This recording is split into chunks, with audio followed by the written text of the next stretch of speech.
And we're back. COMP397 fall session 2015, week 2, lesson 2, part 3. We just finished talking about TypeScript modularity. That's what we try and do. We had a couple problems here in the class, which we're trying to resolve by downloading and installing the latest version of TypeScript 1.6 and Visual Studio Web Essentials for those people who don't have it, right? Lilia has come back, right? She just arrived too in the last portion of our class. That's cool too. Giving her props here on YouTube. What the hell, right? So people can watch her, and she's immortalized. Why not, right? And let's talk about some tools that I recommend. So we're going to use Sprite Sheets this semester, right? And we're going to do it both on the. I'm going to bring up some tools you can look at. We're going to do a couple things with Sprite Sheets, and one of them is create our own, combination of sprites. So what's a sprite anyway? If I was to look up what a sprite is, if I just type in sprite, right, what is it? And if you look at Wikipedia, not the creature sprite, right, but computer graphics sprite, then it'll kind of give you an idea of what it is. A sprite, also known by the names two-dimensional image or animation. I like to also think about it on the 3D side as a texture. So think about it as a texture. What we're really making when we use a sprite sheet is a texture map, all right? And there is a really cool tool that I recommend. I'm going to look it up here for you. And it's called Texture Packer. Okay, so here's Texture Packer. I recommend you download, there's a free version of this that's available to you for a bit. But then after, I think, 7 days, you have to buy it. I think it's $50, right? Now, we don't have a textbook for this course. If you're going to invest money in anything, it's this, right? Why? It's really cool. And it's way better than doing it on your own, right? You're going to use it for Unity. You're going to use it for this. You're going to use it for Blender. You're going to use it for all kinds of stuff. Texture Packer, the way to go, all right? Highly recommend. Unity also has a little plugin or asset for Texture Packer. So when you download and install Texture Packer the first time, it's part of your asset pack, and it's no problem.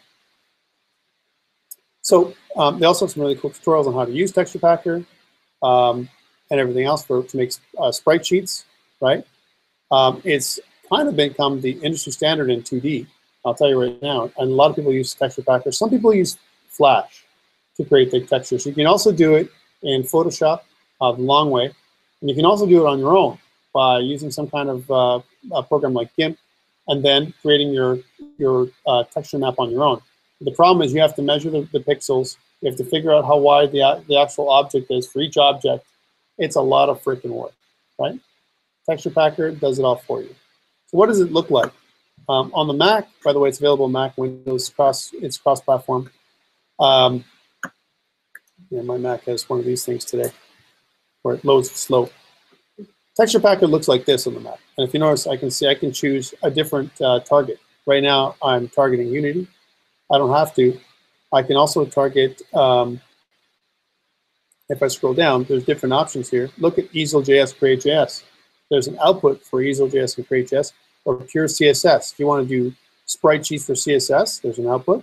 There's all kinds of usability for this, especially libgdx, if you're one of those kind of people, right? There's a texture, there's an output for you, right?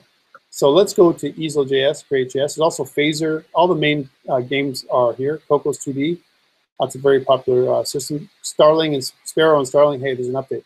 Sparrow and Starling, I'll update later. We'll install and quit. How about that? Sparrow and Starling is for Flash and ActionScript, right? And you can make awesome ActionScript games with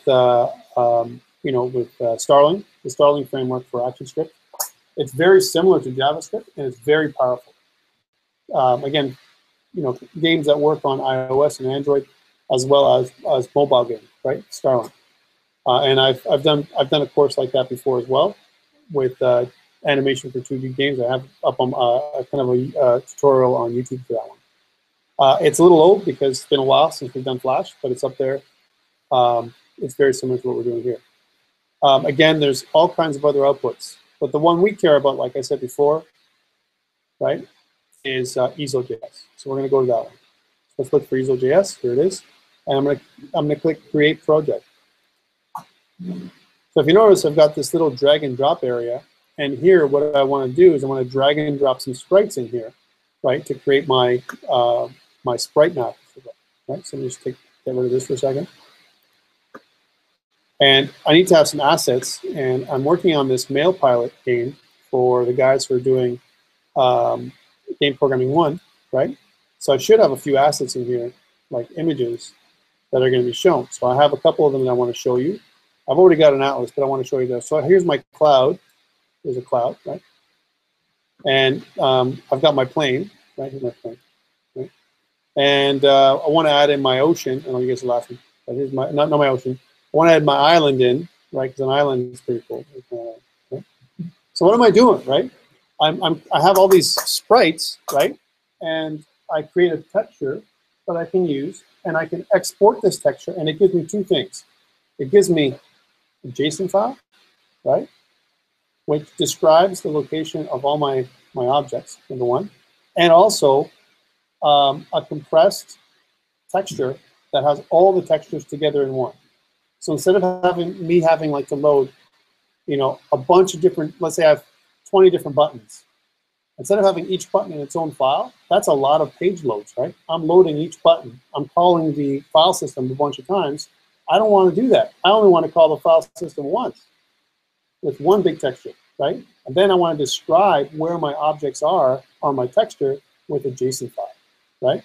That kind of shows me the X and Y coordinates, the width and the height. And then what it's going to do, we're going to load that into the preloader, which I haven't talked about this week, but we have a template. We have a boilerplate for that online that you already have, you can use.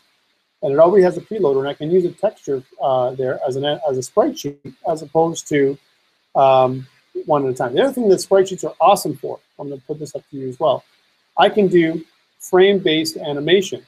Now you can see the same, we're going to do the same frame-based animation that we're going to use for Unity. We're going to do frame-based animation for our 2D games here. So what's going to happen is, if I want a walk cycle, if I want to create a platformer tomorrow, right, I'm going to have a series of pictures, frames, of my walk cycle. A person standing in an idle position, and then different positions where he's going to walk, right, to show the walk cycle, right? Well, instead of having individual files, I can put them all on one big sprite sheet right here. And then what I can do is I can export it with a JSON file so that it describes what the texture looks like. Really useful, highly recommend. If you have any investment to make this semester for books or whatever, this is where you want to spend your money, right? Please don't try and pirate this thing. You won't find a version that works very well, I'll be honest with you. You know, I know that some people they want to save money and all that kind of stuff, but we don't have a book for this course. A lot of it's demo based, and there's other stuff. I highly recommend you support these people because they come up with updates all the time, and it's compatible across any system you like, Unreal, Unity, whatever, what have you. It's all good. So that's one of the tools.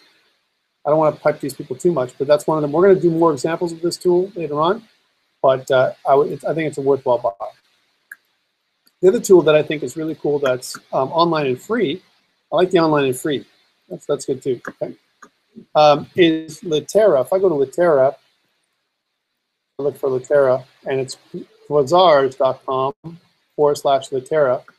Here it is. Take a look at this one. We're going to make something called bitmap fonts, right? Because our game is boring with regular fonts. Bitmap fonts, more exciting, right? And what you can do with Litera, which is an online font generator, bitmap font generator, is you come up, you put in your fonts, and now if you notice, this is just Arial that they've created a really cool looking font that you can include in your game. And guess what it looks like? It looks like a texture map again, yeah? We can take this texture map, break it up, and include it inside of, we can make our own texture map using Texture Packer, because we can have each one of these objects become sprites, right, that we can include in our game. Okay? So again, there's another tool. And again, we're gonna talk about other ones, but these two are the ones we're going to be using, and as well as others. I highly recommend you take a look and see how this works. This outputs to XML only. I wish it did, if it ever did. If we ever wrote a kind of a conversion for JSON and that worked properly, right? I wouldn't have to even use Texture Packer. It would just be right here online, right? Unfortunately, there is no conversion. It just outputs to XML, which does nothing for us. There's a lot of work involved. So the great thing is it does your combined texture of any font you like. You can use any really cool font that works for your game and make it into a bitmap, right? So it converts a font into a bitmap so we can use it in our game. So really cool. So any questions around this stuff? We're going to get together next week. Next week is going to be your first assignment that I'm going to hand out, and we're going to talk about this because we're going to talk about more of a game. We're going to talk about how to make games next week a little bit, just 1 week, all right? And then we're going to get into our first assignment, okay? But any other questions about the stuff we covered today? We covered Microsoft Azure as a deployment target. We covered GitHub of where we can store stuff. There's really cool tutorials about GitHub online on how to use that and how to connect it to Visual Studio, which is really, really important.